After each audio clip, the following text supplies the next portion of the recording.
નમસ્કાર, હું છું ગોપી ગાંગર અને આપ જોઈ રહ્યા છો નિર્ભય ન્યૂઝ. મારી સાથે પરેશ ગોસ્વામી, હવામાન નિષ્ણાંત, તમને સ્ક્રીન પર દેખાઈ રહ્યા છે. તેમની પાસેથી હવે સમજવું છે, કારણ કે પરેશભાઈ ખૂબ રાહ જોઈ. વરસાદ હજી સુધી વરસ્યો નથી. વરસાદનો નવો રાઉન્ડ ક્યારે શરૂ થશે અને વરસાદમાં વચ્ચે આટલો મોટો બ્રેક આવવા પાછળનું કારણ શું છે? જો બેન, પહેલી વાત તો એ છે કે આ વર્ષ છે આપણે અલ્નિનોનું વર્ષ છે. અલ્નિનોનું વર્ષ હોય એટલે સ્વાભાવિક રીતે પ્રશાંત મહાસાગરનું તાપમાન ઉંચકાય અને એ તાપમાન ઉંચકાય એટલે ત્યાં પછી ટોર્નાડો અને સાયક્લોન બનવાની જે સંખ્યા હોય એમાં વધારો થતો હોય છે. આ વર્ષે પણ આપણે જોયું હશે કે પ્રશાંત મહાસાગરની અંદર વારંવાર ટોર્નાડો બની રહ્યા છે. જોકે અરબ સાગર કે બંગાળની ખાડીની અંદર ક્યારેય ટોર્નાડો ન બને, ભાગ્યે જ રેર એન્ડ રેર કેસમાં કદાચ ભવિષ્યમાં બને તો વાત અલગ છે, પણ જનરલી આપણા સમુદ્રમાં આ ઘટનાઓ નથી બનતી. એ પ્રશાંત મહાસાગરમાં બને છે. પ્રશાંત મહાસાગરનું તાપમાન અત્યારે નોર્મલ કરતા ઘણું બધું અપ થયું છે. એટલે કે જે જૂન અને જુલાઈ મહિના દરમિયાન બેન જે 2.5 ડિગ્રી તાપમાન ઉંચકાયું હતું, એ પછી જુલાઈના એન્ડમાં અને ઓગસ્ટના જે શરૂઆતના દિવસો હતા એની અંદર 3 ડિગ્રી સુધી ઉંચકાયું. અત્યારે 3.2 થી 3 સુધીનું તાપમાન ઊંચું આવે છે. એટલે વધારે પડતા અલ્નિનો છે સ્ટ્રોંગ થયો છે. હજુ પણ લગભગ લાગી રહ્યું છે કે સપ્ટેમ્બરની અંદર તો એ જે આપણે ઉનાળા દરમિયાન સુપર મેગા અલ્નિનોની જે વાત કરતા હતા એનું સ્વરૂપ લઈ લેશે. એટલે કે એટલું તાપમાન ઉંચકાવાનું છે. એટલે હજુ પણ હવામાન ઉપર ખાસ જે દક્ષિણ એશિયાઈ દેશો છે એની સાથે જે આફ્રિકાના પૂર્વ ભાગો છે, આ તમામ વિસ્તારને અસર કરી શકે છે. બેન, અત્યારે જે આ વરસાદ ખેંચાઈ રહ્યો છે, આ કોઈ ગુજરાત પૂરતો પ્રશ્ન નથી. સામાન્ય રીતે જોવા જઈએ તો અત્યારે ભારત દેશના બીજા ઘણા બધા રાજ્યોની અંદર અત્યારે આ પરિસ્થિતિ છે. અમુક જગ્યાએ કહી શકાય કે હજુ 50% સુધી પણ વરસાદ નથી વરસ્યો એવા રાજ્ય પણ ઘણા બધા છે. એટલે અલ્નિનોની અસર છે એ ચોક્કસથી છે. અને એમાં પણ જોવા જઈએ તો આપણે એક છે કે આઈઓડી પોઝિટિવ છે. એક પોઈન્ટ આપણા માટે પોઝિટિવ ગણી શકાય. આઈઓડી, ઇન્ડિયન ઓશન ડિપોલ, હવે એ પોઝિટિવ છે. હજુ પણ વધારે એ સ્ટ્રોંગ થશે. પણ અત્યારે ખાસ કરીને જે અરબ સાગરના ઉત્તર ભાગ છે, જેમાં જે પાકિસ્તાન, કચ્છ અને પશ્ચિમ સૌરાષ્ટ્રના ભાગોને જે લગતો સમુદ્ર છે, એ અરબ સાગરના જે ઉત્તર ભાગ છે એનું તાપમાન વધારે છે. ત્યાંથી આરબ દેશો તરફથી ગરમ પવન ફૂંકાઈ રહ્યા છે, જેને કારણે જે વરસાદી સિસ્ટમ જે બંગાળની ખાડી તરફથી આવતી હોય છે એને ક્યાંક ને ક્યાંક આ ગરમ પવન છે એ રોકી રહ્યા છે, જેને કારણે આપણે વરસાદની ખેંચ અનુભવી રહ્યા છીએ. આમ જોવા જઈએ તો ગુજરાતની અંદર ગોપીબેન લગભગ કહી શકાય કે 5 ઓગસ્ટે એક રાઉન્ડ પૂર્ણ થયો ત્યાં સુધીમાં ગુજરાતની અંદર 58% સુધી એવરેજ વરસાદ વરસ્યો છે.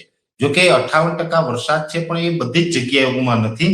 સામાન્ય રીતે જોવા જઈએ તો અમદાવાદની અંદર પણ લગભગ 10-12 વર્ષનો રેકોર્ડ તોડી અને જે અમદાવાદમાં એક અતિવૃષ્ટિ જોવા મળી. દક્ષિણ ગુજરાતમાં જે સુરત સહિતના વિસ્તારની અંદર 2 થી 3 રાઉન્ડની અંદર અતિવૃષ્ટિ થઈ. ત્યાર પછી સૌરાષ્ટ્રના જે દક્ષિણ ભાગો છે, જેમાં કેશોદ, માંગરોળ, વેરાવળ, માળિયાહાટીના સૂત્રાપાડા હોય, આ તમામ વિસ્તારની અંદર માત્ર 48 કલાકની અંદર 40-42 ઇંચ વરસાદ પડવાના ઘટના બની હતી. એટલે જે વરસાદ એક સાથે વધારે પડ્યો એટલે આપણી એવરેજ ઊંચી આવે, જેને કારણે આપણે 58% વરસાદ અત્યાર સુધીમાં વરસી ચૂક્યો છે. પણ હજુ ઘણા વિસ્તાર એવા છે કે જે દુષ્કાળ જેવી પરિસ્થિતિ છે, જેમ કે દ્વારકા, જામનગર, પોરબંદર હોય. જુનાગઢ જિલ્લાની અંદર વરસાદ છે, પણ જુનાગઢનો વિસાવદર એક વિસ્તાર એવો છે કે ત્યાં દુષ્કાળ જેવી પરિસ્થિતિ અત્યારે દેખાઈ રહી છે. એવી જ રીતે ઉત્તર ગુજરાતમાં પણ ઇકબાલગઢ હોય અથવા તો ધાનેરાના ઘણા બધા ગામડાઓ છે, વાવથરાદના ઘણા બધા ગ્રામ્ય વિસ્તાર છે, ત્યાં દુષ્કાળ જેવી પરિસ્થિતિ છે. હવે આની અંદર બેન આખી વસ્તુ એ છે કે વરસાદ જે ખેંચાય અને ખેડૂતને જે પિયતની ઘટ પડે તો દક્ષિણ ગુજરાત, મધ્ય ગુજરાત, કચ્છના ઘણા બધા વિસ્તાર અને ઉત્તર ગુજરાતના ભાગોને તો કેનાલની વ્યવસ્થાઓ પણ છે, જેથી કરીને કેનાલથી પોતે ખેડૂત છે મોટા ભાગના ખેડૂત છે પિયત આપી શકે છે. સૌરાષ્ટ્ર વિસ્તાર એક એવો છે સુરેન્દ્રનગરને બાદ કરતા, સુરેન્દ્રનગરમાં પણ અમુક જગ્યાએ તળાવ અને કેનાલની સારી વ્યવસ્થા છે. બાકીના તમામ વિસ્તારમાં સૌરાષ્ટ્રમાં કોઈ જ સારા તળાવ કે કેનાલની વ્યવસ્થા નથી કે સિંચાઈની વ્યવસ્થા નથી, જેને કારણે અત્યારે ખેડૂત હેરાન પરેશાન થઈ રહ્યા છે. પણ એક ચોક્કસથી છે કે અત્યારે જે વરસાદની સિસ્ટમ છે એ પણ ગુજરાતને બહુ કઈ ખાસ લાભ આપે એવું લાગતું નથી. કેમ કે અત્યારે જે બંગાળની ખાડીની સિસ્ટમ છે અત્યારે લગભગ કહી શકાય કે મધ્ય ભારત સુધી તો પહોંચી ચૂકી છે, પણ હજુ પણ અરબ સાગરના ગરમ પવન આવી રહ્યા છે, જેને કારણે એ સિસ્ટમને કારણે દક્ષિણ ગુજરાતમાં ચોક્કસથી હજુ 6 સપ્ટેમ્બર સુધીમાં ક્યાંક મધ્યમથી સારો વરસાદ જોવા મળશે. દક્ષિણ ગુજરાતની સાથોસાથ જે ખંભાતનો અખાત અને એને લગતા જે ભાલ વિસ્તાર કહેવાય એમાં પણ મધ્યમથી સારો વરસાદ થઈ શકે છે. પણ સૌરાષ્ટ્ર, કચ્છ અને ઉત્તર ગુજરાત આ હજુ પણ ક્યાંક ને ક્યાંક નબળા રહેશે. અને એમાં ઉત્તર ગુજરાતના લગભગ રાજસ્થાન બોર્ડર આસપાસના વિસ્તારમાં સામાન્ય છૂટાછવાયા ઝાપટા પડી શકે છે.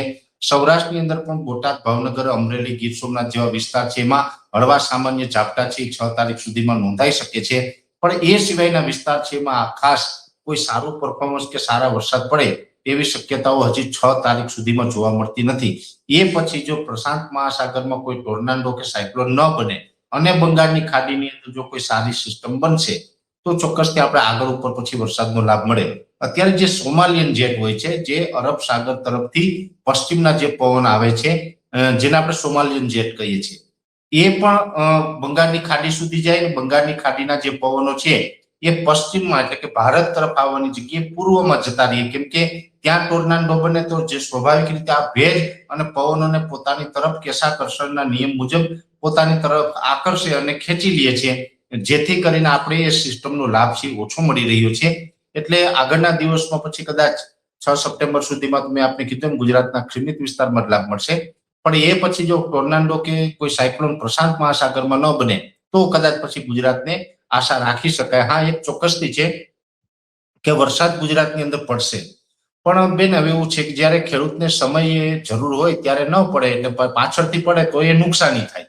પછી મગફળી હોય, કપાસ હોય, નો હાર્વેસ્ટિંગ ટાઈમે જ્યારે વરસાદ આવે, જે દર વર્ષે આવે અને નુકસાન થાય એવી રીતે આવે તો એને કારણે નુકસાન થાય. મને લાગી રહ્યું આ વર્ષે પણ કદાચ એવું જ થશે. અત્યારે જરૂર છે ત્યારે નથી આવતો અને નુકસાની કરવા માટે વરસાદ કદાચ આવી શકે. જે ગુજરાતી માસ પ્રમાણે ભાદરવો મહિનો છે, નવરાત્રીનો ટાઈમ છે, એ ટાઈમે કદાચ ગુજરાતની અંદર વરસાદ હશે. હા, એક વાત ચોક્કસ છે કે ચોમાસું પાક તો અમથા પણ અત્યારે ફેલ ગયું છે. કદાચ જો ત્યારે પણ વરસાદ સારો થાય ને પિયતની વ્યવસ્થા થાય તો ખેડૂતો છે એ શિયાળાની અંદર જે પાકનું વાવેતર કરવું હોય એ કરી શકે. પણ હમણાં આપણે કોઈ સારા વરસાદની અપેક્ષા રાખી શકાય એવી કન્ડિશન બેન દેખાતી નથી મને. સાથે પરેશભાઈ એ પણ પૂછવું છે, કારણ કે તમે કીધું કે હાલમાં એવા કોઈ વરસાદની શક્યતાઓ નથી દેખાઈ રહી. જન્માષ્ટમી ઉપર વરસાદની શક્યતાઓ છે ખરી? બેન, જન્માષ્ટમી ઉપર વરસાદની શક્યતા છે પણ કોઈ સારા વરસાદની શક્યતા નથી. મેં આપને જણાવ્યું એમ દક્ષિણ ગુજરાતની અંદર એ વરસાદ હશે, ભાવનગર કે બોટાદ, અમરેલી, ગીર સોમનાથ જેવા વિસ્તારમાં હશે, એમાં ઝાપટા હશે. મધ્ય ગુજરાતમાં પણ ઝાપટાઓ હશે અને ઉત્તર ગુજરાતમાં રાજસ્થાન બોર્ડરના વિસ્તાર હશે, ધાનેરા હોય કે પાંથાવાડા હોય, દાંતા છે, દાંતીવાડા છે, આ જે તમામ વિસ્તાર છે એની અંદર હળવા સામાન્ય ઝાપટા હશે. અને દક્ષિણ ગુજરાતમાં થોડું વરસાદનું પરફોર્મન્સ સારું હશે જન્માષ્ટમી ઉપર.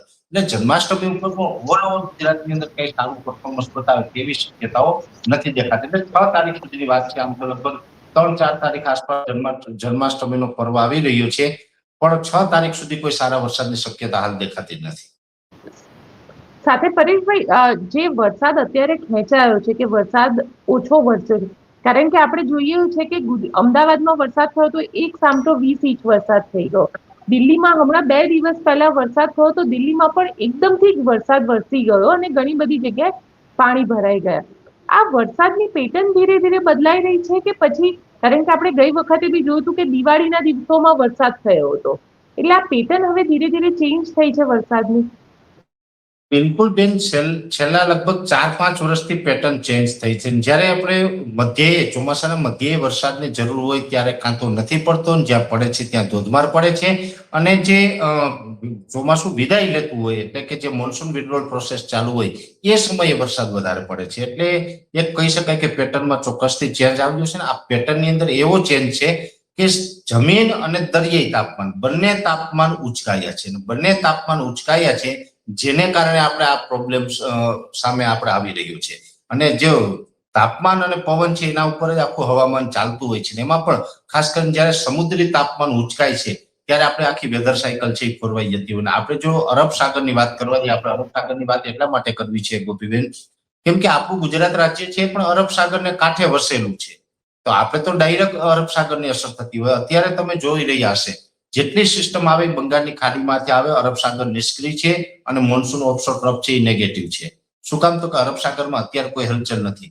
અને જેવું જ આપણે સપ્ટેમ્બર એન્ડ આવશે અથવા તો સપ્ટેમ્બરનું મધ્ય આવશે, ઓક્ટોબર મહિનો હશે, ત્યારે જે તાપમાન ઉચકાતું હોય ત્યારે સમુદ્રી તાપમાન ઉચકાશે તો અરબ સાગરનું તાપમાન છે એ લગભગ છેલ્લા 2 દાયકાની અંદર 0.40 ડિગ્રી સુધી ઉંચકાયું છે અને એવરેજ તાપમાન જે અરબ સાગરનું છે એ 2 ડિગ્રી સુધી ઉંચકાઈ ગયું છે, જે નોર્મલ હોવું જોઈએ એના કરતા 2 ડિગ્રી અપ આવે છે.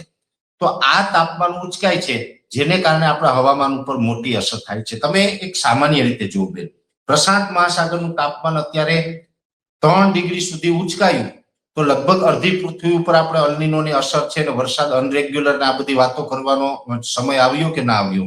પ્રશાંત મહાસાગરનું તાપમાન 3 ડિગ્રી ઉંચકાય એની ભારતને જો આટલી અસર પડતી હોય તો અરબ સાગરને કાંઠે આવેલું જે આપણું ગુજરાત છે, અરબ સાગરનું તાપમાન 2 ડિગ્રી ઉંચકાય એટલે સ્વાભાવિક ગુજરાતને અસર પડવાની છે. એટલે આપણું જે તાપમાન ઉંચકાયું છે, જેને કારણે આપણી વેધર સાયકલ ખોરવાય છે, જેને કારણે ચોમાસાના મધ્યે વરસાદ નથી પડતો અને પાછળથી વરસાદ પડે છે, નુકસાનીનો વરસાદ પડે છે. અને એમાં પણ આ તાપમાન ઉંચકાયું એની પાછળના ઘણા બધા કારણ છે, જેવી રીતે વ્હીકલોનું પોલ્યુશન છે, ફેક્ટરીઓનું પોલ્યુશન છે, વૃક્ષોની ઘટતી જતી સંખ્યા છે, રાસાયણિક એટલે કે કેમિકલ આધારિત ખેતી છે.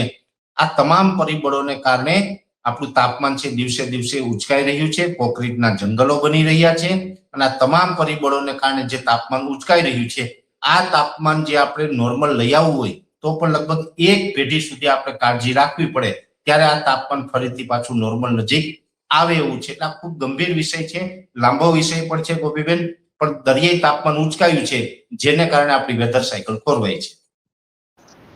પરેશભાઈ, ખેડૂતોને શું કહેશો? કારણ કે ખેડૂતો તો બિચારા રાહ જોઈ રહ્યા છે કે હવે વરસાદ વરસે તો તેમનો જે પાક છે એ બચી જાય.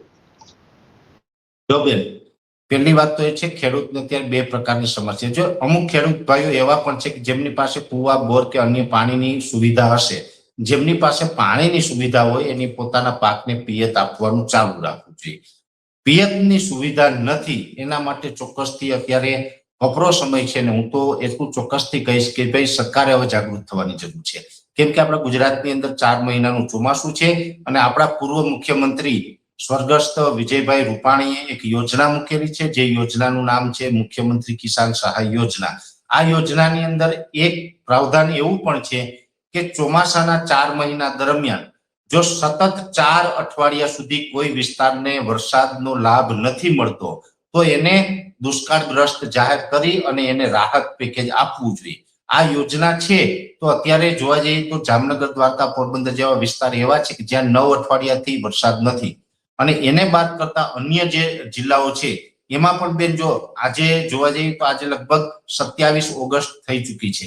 5 ઓગસ્ટે આપણે વરસાદનો રાઉન્ડ છે પૂર્ણ થયો. હમણાં 5 સપ્ટેમ્બર આવશે એટલે દરેક જિલ્લાના જે સમયગાળો છે દરેક જિલ્લામાં એમાં 4 અઠવાડિયા થઈ જશે કે 4 અઠવાડિયાથી વરસાદ નથી. તો લગભગ મને તો લાગે કે ગુજરાતના 80% વિસ્તાર છે દુષ્કાળમાં આવી જશે. આ યોજનાના લાભ મળવાને પાત્ર રહેશે. સરકાર આપે છે કે કેમ એ આપણે આગળ જોવાનું રહેશે, પણ સરકારે અત્યારે ખરેખર જે વિસ્તારમાં વરસાદ નથી, 4 અઠવાડિયા કરતા વધારે સમયથી નથી, એ દરેક વિસ્તારને અત્યારે દુષ્કાળગ્રસ્ત જાહેર કરી અને મુખ્યમંત્રી કિસાન સહાય યોજનાનો લાભ છે એ આપવો જોઈએ.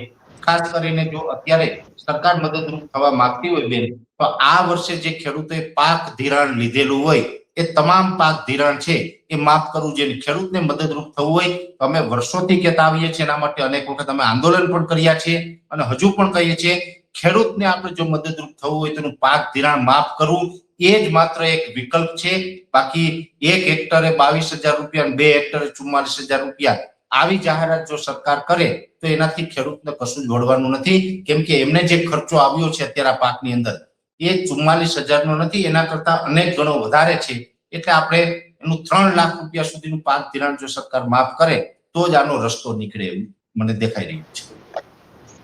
સાથે પરેશભાઈ, હવે છેલ્લો સવાલ પૂછી લો કે 6 સપ્ટેમ્બર પછી પણ જે તમે કીધું છૂટાછવાયા વરસાદ પડશે, પણ એવા કયા જિલ્લા હશે કે જે જિલ્લાની અંદર છૂટો છવાયો વરસાદ આપણને જોવા મળી શકે? સાથે સારા વરસાદની એટલે કે ખેડૂતોને ફાયદો થાય એવા વરસાદની આ વર્ષે આશા રાખી શકાય ખરી? જો બેન, પહેલી વાત એ છે 6 સપ્ટેમ્બર સુધીમાં વરસાદ પડશે. એટલે આજે તો લગભગ 27 થઈ ગઈ. 6 સપ્ટેમ્બર પહેલા જ પડી જશે ઝાપટા. એમાં દક્ષિણ ગુજરાતની અંદર થોડુંક સારું રહેશે. દક્ષિણ ગુજરાતમાં પછી ભરૂચ, અંકલેશ્વર, રાજપીપળા, સુરત, વલસાડ, વાપી, નવસારી, બારડોલી, બીલીમોરા, ડાંગ, આહવા, તાપી આ બધા જ આવી ગયા, કોઈ સેન્ટર બાકી નથી. બધા જ ને સારો એવો લાભ છે એ 6 સપ્ટેમ્બર સુધી મળશે. બોટાદ, ભાવનગર, ગીર સોમનાથ, અમરેલી જે સૌરાષ્ટ્રના વિસ્તાર એને સામાન્ય ઝાપટાઓ હશે અને અમુક જગ્યાએ 1-2 સેન્ટરમાં ભારે ઝાપટા હશે. એ સાથે જે ઉત્તર ગુજરાતમાં પાંથાવાળા, દાંતા, દાંતીવાળા હોય અથવા તો જે ધાનેરા છે, ઈડર, વડાલી, ખેડબ્રહ્મા જેવા વિસ્તાર હોય એ તમામ વિસ્તારમાં પણ હળવા સામાન્ય ઝાપટાઓ નોંધાશે. એ સાથે જે ભાલ વિસ્તાર હશે આણંદ, નડિયાદ, ખેડા ને જે કઈ તારાપુર હોય અથવા તો ધર્મજ છે, આ જે ખંભાત સહિતના જે વિસ્તાર છે તમામ વિસ્તારની અંદર પણ મધ્યમથી સામાન્ય ઝાપટા પડશે. એટલે આટલા વિસ્તારોને લાભ છે 6 સપ્ટેમ્બર સુધી મળી શકે. બીજા વિસ્તારોને એકદમ સામાન્ય કોઈ છૂટાછવાયા ઝાપટા પડે તો અપવાદ, બાકી બહુ અપેક્ષા રાખવા જેવું છે નહીં. અને આ શ્રાવણ મહિનો ચાલી રહ્યો છે. આવતીકાલે રક્ષાબંધન છે બેન, અને રક્ષાબંધનની પણ તમામ મિત્રોને શુભકામનાઓ. સાથે હું આપને કહું કે આવતીકાલે શ્રાવણ મહિનાના મધ્યે પહોંચી જઈએ છીએ. એ શ્રાવણ મહિનો પૂર્ણ થાય પછી ભાદરવામાં આપણે સારા વરસાદની અપેક્ષા રાખવાની. બિલકુલ, પછી આપણે સારા વરસાદની અપેક્ષા રાખીએ. આશા રાખીએ કે વરસાદ સારો આવે, ખેડૂતોનું આ વર્ષ ખરાબ ન જાય અને જે લોકોએ ઇન્વેસ્ટમેન્ટ કરેલું છે પાક વાવવા માટે એમને વરસાદ થકી તેમને ફાયદો થાય એવી જ આપણે આશા રાખી શકીએ. પરેશભાઈ, આપ અમારી સાથે જોડાયા તેના માટે આપનો ખૂબ ખૂબ આભાર.